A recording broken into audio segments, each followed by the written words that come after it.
মোবাইলের লক ভুলে গেলে কি করবেন দেখুন। অনেকে আছে যারা বেশি বোঝে, কেন বেশি বোঝে, তারা ভাবে যে 3 বাটন চেপে ধরে বুট মেনু দিয়ে ওয়াইপ ডাটা আর ফ্যাক্টরি রিসেট করলেই মোবাইলের তালা খুলে যাবে। কিন্তু আপনাদের এই ভুল ধারণা আজকে আমি ভেঙে দিচ্ছি। আপনাদের সন্দেহ দূর করতে দেখুন, আমি বুট মেনু নিয়ে আসছি। এখান থেকে যে ক্লিয়ার ডাটা দিলাম, ক্লিয়ার অল ডাটাতে গেলাম, ওকে করলাম, এই যে পিনকোড আবার চাইছে। তাহলে আপনি কেমনে রিসেট করবেন? মোবাইল রিসেটই হবে না। আবার রিসেট হয়ে গেলেও এফআরপি লক লাগবে, যে গুগল অ্যাকাউন্ট আছে সেই লক লাগবে। তো এই লক এখন আমি কেমনে খুলি দেখাই আপনাদেরকে। তো মোবাইলটা প্রথমে পাওয়ার অফ করে নেবো। দেখুন আবারও দেখাচ্ছি, clear data, clear all data, okay. দেখুন আবারও লক চাচ্ছে। কোনোভাবে আপনি রিসেট করতে পারবেন না মোবাইল।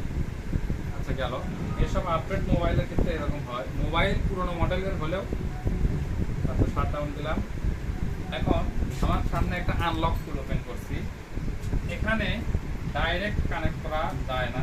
অনেক মোবাইল আমরা ডাইরেক্ট কানেক্ট করে ইয়ে করি। এই মোবাইলটা কিভাবে করতে হবে দেখেন। মোবাইল কানেক্ট করলাম, করার পরে এখানে টেস্ট পয়েন্ট আছে, ওটা শর্ট করে দিতে হবে।